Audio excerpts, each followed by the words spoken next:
We often wonder about what the best way is to measure workout volume. There are many options such as total repetitions, total weights moved, and the total number of sets. Turns out, studies have found that the number of sets taken close to failure is, by far, the best measure when it comes to muscle hypertrophy. Watch the rest of our video to find out why and how to use the number of sets taken close to failure for your resistance training workout.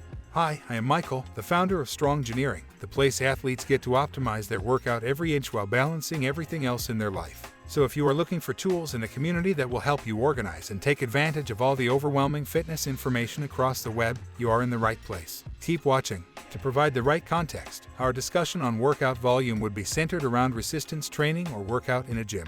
We wouldn't be talking about other sports such as running.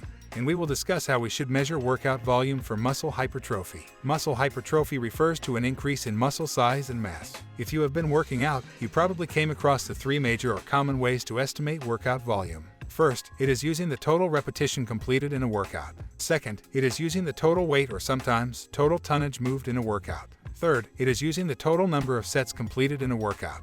Let's look at total repetitions. This variable is probably only useful when it comes to counting body weight exercises, as the load or weight moved to stay relatively consistent over time.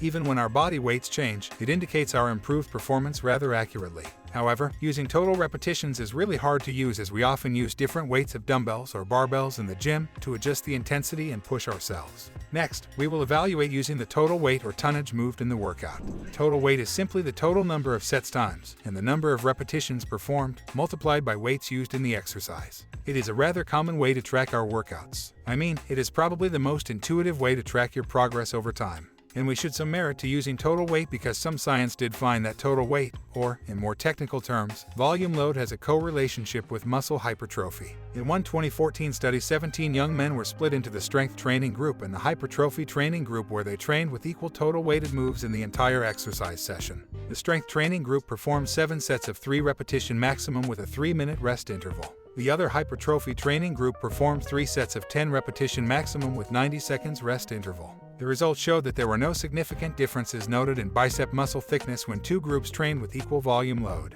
However, other contradicting studies have shown that volume load could be unrelated to muscle growth. Mostly, it was because using lighter weight, for example, 30% of 1 repetition max, almost always resulted in a higher total volume load performed by athletes, but often had a less or similar effect on muscle growth. In a particular 2019 study, 21 young men were divided into 3 groups to evaluate muscle growth due to total weights lifted and the load, which refers to the intensity, percentage of 1 RM of the lift. One group used 3 leg exercises using 80% of their 1 RM and performed to failure. Another group used 30% of their 1 RM to match the total weights lifted in the previous group. The third group used 30% of their 1 RM and performed the exercises to failure. After 10 weeks, results showed that volume load was not correlated with muscle growth, and muscle growth was significant only when sets were taken to failure. In particular, the researchers found that only the 2 groups that performed 3 leg exercises to failure showed significant improvement in strength and muscle size. So, we realize that total weight or volume load may not be useful if we compare workout sessions where we have vastly different intensities.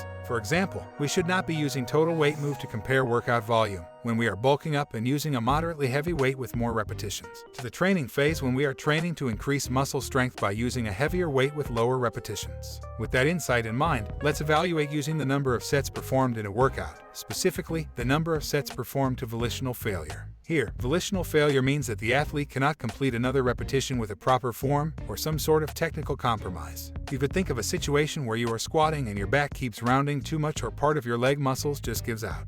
In other words, volitional failure could be what is commonly known as technical failure or muscle failure. By far, the number of sets performed to volitional failure has been the most reliable and preferred way to track workout volume in the context of resistance training in a gym, and multiple studies support this claim. A recent systematic review was done in 2021, concluded that the number of sets taken to volitional failure is an adequate method to quantify workout volume for a wide range of repetitions in resistance training. This meta-analysis selected the 14 most relevant studies out of over 2,500 studies and concluded that the number of sets taken close to muscle failure is easier to use and more reliable than the total amount of weights moved. Now that we have established that we should use the number of sets performed to either technical or muscle failure to measure workout volume in our training, we should look at other considerations before we make practical recommendations on what actions we should take to improve our workout in the gym later. If you like this video, make sure to subscribe to the YouTube channel right now by clicking on the subscribe button below. Also, visit our website to find out more about the Strongineering app that generates highly effective workout programs that would be individualized end-to-end and makes workout tracking easy and efficient. First, we must understand the right proximity to failure when we go into our training. Science has shown that athletes can still benefit significantly from performing resistance training sets only close to failure or at the submaximal effort. It is especially important for beginner athletes who could push beyond their capacity during training and run a greater risk of injury due to less refined technique. For experienced athletes, training to the actual failure or at a 9.5 to 10 rate of perceived exertion scale for a prolonged period could increase the chance of overtraining and result in a performance decrease. In a nutshell, it could be said that athletes do not need to train for actual failure, but only close to failure in most of their training sets. Therefore, Strongineering recommends that athletes adopt the term working set. The term working set refers to sets that have gone past a certain degree of difficulty or proximity to failure. For compound exercises, we recommend that athletes count a working set if they could perform at least 3 repetitions or less when they finished. For accessory exercises, we recommend that athletes count a working set if they could perform at least 2 repetitions or less when they finished. By using only the working sets in measuring workout volume, athletes reduce unnecessary volume due to warm-up sets or any sets that were too easy to stimulate any performance progression or muscle growth. This would require athletes to carefully monitor and perceive their fatigue level and possibly utilize the rate of perceived exertion scales in the context of resistance training. In our next episode, we will discuss proximity to failure in resistance training and how we can use it in our training programs. Please share your feedback, suggestions, and questions in the comments section below. Thank you for watching.